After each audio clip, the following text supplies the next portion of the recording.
Aka banka айтылған документтер. Жумгал районындагы Байзак айылынын фермери Талант Такымбаев өз чарбачылыгын жүргүзүүдө тээ баштан эле банк кызматына таянат. Айрыкча акыркы 2-3 жылдан бери үстөгү болгону 6% насыялардын бериле башташы түйшүгүн кыйла эле жеңилдетти. Ошого жараша киреше да арбып, карыздарды кайтарууда мурдагыдай көйгөйлөр жок кесе. Тескерисинче аларга каржы уюмдарынын ишеничтери артып, ашыкча документтерди талап кылуу токтогон.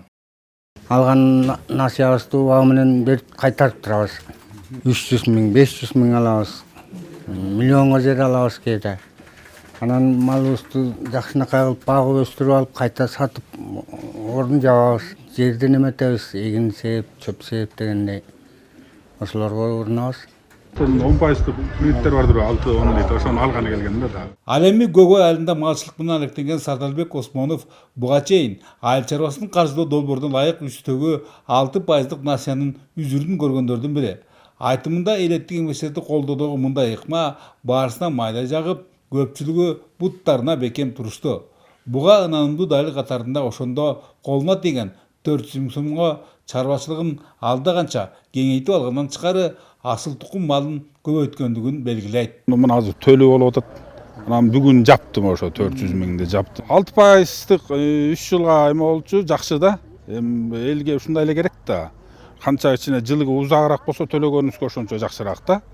Анан былтыр болсо 10%, мурда 10% кылып койду дагы 2 эле жыл болду. 2 жылда төлөш кыйын болуп калат экен. Быйылда уланыкта турганында үстөгү 10% ченем сакталмакчы. Мында адаттагы малчылык менен дыйканчылыкка сууну үнөмдөөчү сугат технологиялары жана лизинг аркылуу айыл чарба техникаларын алуу кошумчаланган.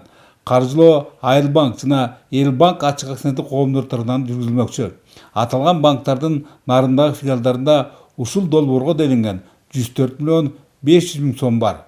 Алардын 2 миллиону талаачылыкка, 48 миллиону төрттүлүккө эсептелсе, 40 миллиону лизингке колдонулары болжолдонулган.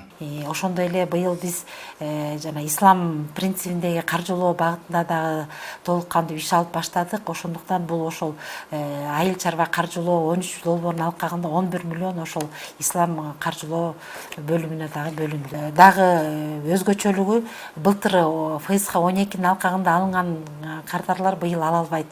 Ошондой эле биз мурунку алган кредиттерине рефинансированияны такыр токтотулган берилбейт. Өз алдынча чарба жүргүзүп жаткандарга ошондой эле облус бийлиги да жардамдык колдорун сунмакчы.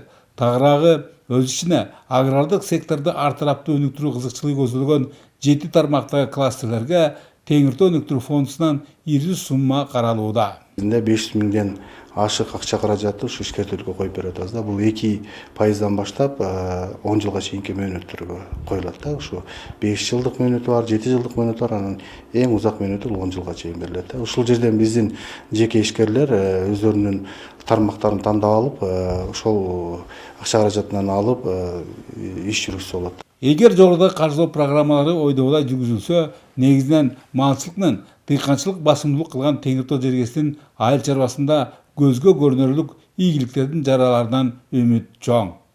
Бөлөкбай Шеримбеков, Айдын Төлөбеков, ЛТР, Жумгал району.